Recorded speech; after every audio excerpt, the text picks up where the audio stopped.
So after World War II, sort of like the U.S. was in a position of incredible power, like it could have taken over anything. I wish it had. Right, Shelley? Oh, Chris.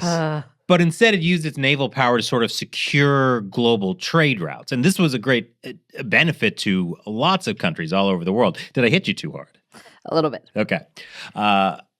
Because, they didn't have to worry about being naval powers. The U.S. kind of handled keeping all these trade routes open. So why does China want to establish itself as a naval power instead of just kind of leeching off the benefits of, the U.S. putting all of this money into its Navy?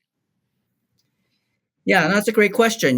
For a long time, that's exactly what China did, right? China was essentially a free rider and depended on the U.S. Navy and its dominance of the high seas to secure access to the oceans in order to facilitate international trade and commerce that was, of course, so essential to China's economic miracle.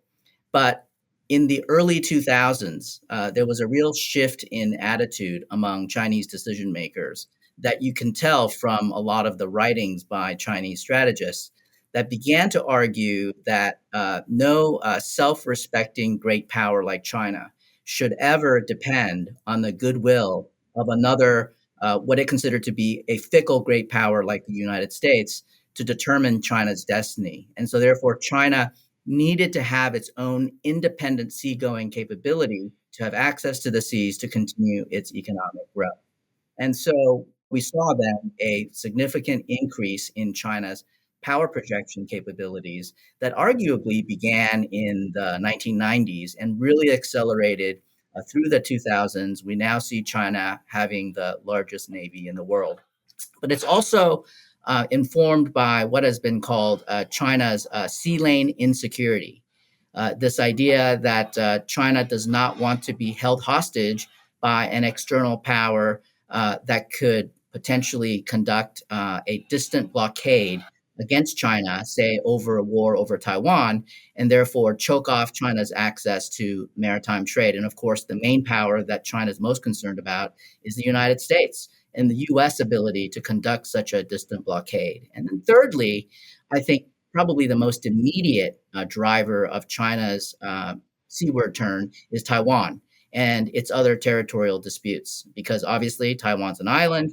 The fight that would go on if a conflict were to erupt would be highly maritime in character. And so the Chinese Navy would play a significant role in any major warfighting scenario. China also has territorial disputes with Japan over the Senkakus, and of course, territorial disputes with its many Southeast Asian neighbors over the Spratlys. All of those are maritime in character, and the Chinese Navy would play a leading role in resolving those disputes if things were to go kinetic. Yeah, it's interesting you mentioned the sea lane insecurities because, the U.S. has these big throbbing sea lanes, and China, the CCP just has these little tiny sea lanes. So... And a lot so of they're feeling insecure. Is that your point, Chris? It's insecure, yeah, and I get that. So because China is limited by the first island chain, you're saying America has big sea lane energy. Big sea lane energy. This is welcome to our podcast. Yes, I really wasn't expecting that, Chris. Okay, I'm just doing China analysis here. Try to keep up, Shelley. Okay. So what is, as you said, China is limited by the first island chain. Unlike the U.S., it doesn't have a bunch of military naval bases all over the world. It can't project power. What is its vision for reaching outside of this first island chain? I mean, they only have a base in Djibouti. That would have gone nicely with the sea lane insecurity joke, Djibouti. Anyways, sorry, go ahead.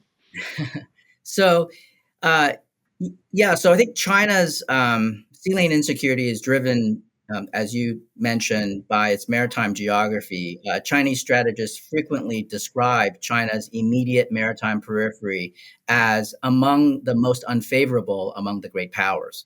And it's basically because of the choke points formed by the first island chain. And of course, the Chinese have been worried about the so-called Malacca dilemma for decades now, since the early 2000s. The concern there was that the United States might conduct a distant blockade west of the Malacca Strait and thereby choke off seaborne traffic running from Europe, through the Mediterranean, through the Red Sea, through the Indian Ocean, going into the South China Sea through the Malacca Strait.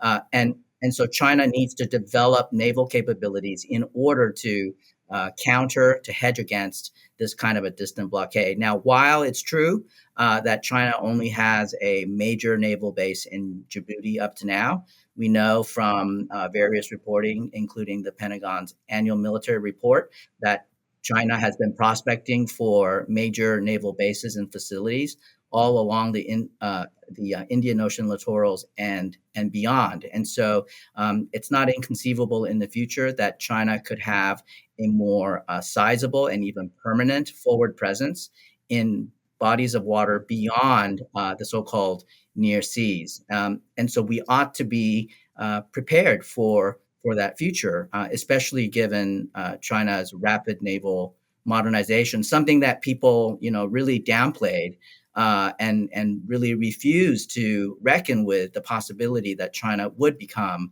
a major naval power. I have a question about some of those Chinese potential military bases west of the Malacca Strait.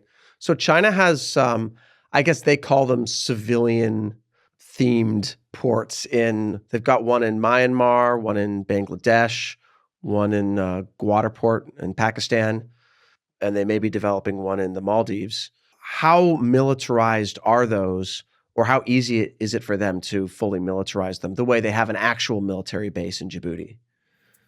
Yeah, that's a great question. I think right now China has adopted a kind of a dual use approach, which is to be able to use what are primarily commercial facilities that could then be, that could play a dual role in supporting naval vessels and so forth. I think one of the key downsides of that approach, of course, is both the reliability, the scale, the sophistication of the facilities to be able to support Chinese naval forces, particularly in wartime. And it's not just the kind of the physical infrastructure of those facilities.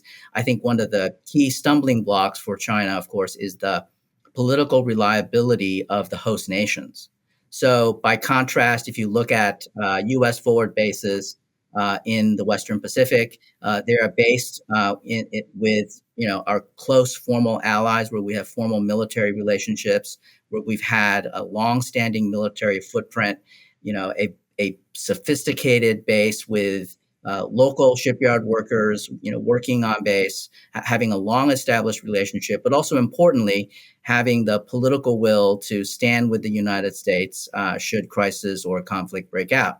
Whereas I think a lot of the host nations that you've just listed may be sitting on the fence, or may even outright deny Chinese access to those facilities in circumstances where China would need those facilities most. And so I think there's a real trade-off in terms of the kinds of access that China is hoping to achieve. But again, this is a sort of a work in progress, and so one could potentially foresee China further developing those facilities into something beyond what we see today.